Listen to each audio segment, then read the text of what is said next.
السلام عليكم ورحمة الله وبركاته. በጣም ፈተና የበዛባችሁ ወንድሞችና እህቶቼ ሁላችሁም እንኳን ደስ አላችሁ።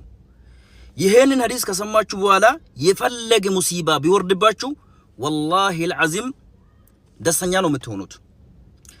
ከዛ በፊት ግን ቃሉ የነብያችን ነው ሰለላሁ ዐለይሂ ወሰለም ሁሉም ኡማ ጋር እንዲደርስ በላይክና በሼር በድዊት አጋሩን አጅራላችሁ ኢንሻአላህ።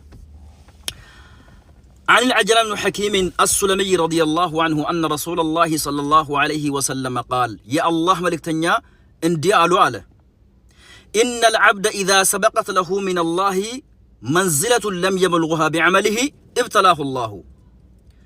عند باريا كالله تبارك وتعالى يهون درجة سوستن اللت الله درجة ستو كجنة مالتنو لم يبلغها بعمله ያቺን አላህ የወሰነለትን ቦታ በሰራው መልካም ስራ ማግኘት አይችልም። ስለዚህ ምን መሆን አለበት? ያ ቦታ ከማጣት ابتلاه الله አላህ ሰውየውን ይፈትነዋል አሉ።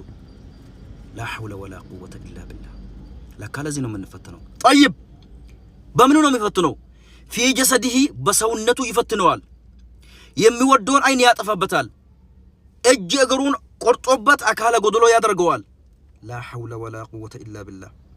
أو في ماله ويدمو لفتو دكمو يسبسبو نبرت يا وربتال. لا إله إلا الله.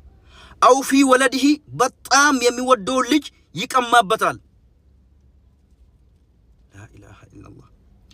ثم صبر على ذلك كذا سويجو كل من الله تعالى كل نجر كالله يمتالن السنة يوسنبين بلو يصبرال حتى يبلغه المنزلة التي سبقت له من الله تعالى كالله يتوسن اللتن بوتا اسكاغن يدرس سويو يتحقسال إلى النبي صلى الله عليه وسلم. حديث صحيح أخرجه الألباني في صحيح أبي داود.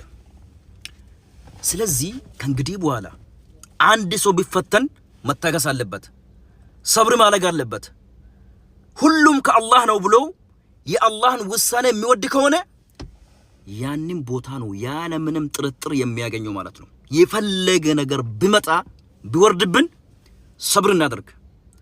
ኢነ በሰብሩ እንደ ሰልመት الأولى ትግስት ደግሞ ካላቀሰንና ብዙ ነገር ብዙ ወንጀል ከተናገረን በኋላ አይደለም። ልክ ያ ሙሲባ ሲወርድ ነው ያ አላህ ربنا افرغ علينا صبرا وتوفنا مسلمين ብለን ሰብር ማድረግ ያለብን ማለት ነው።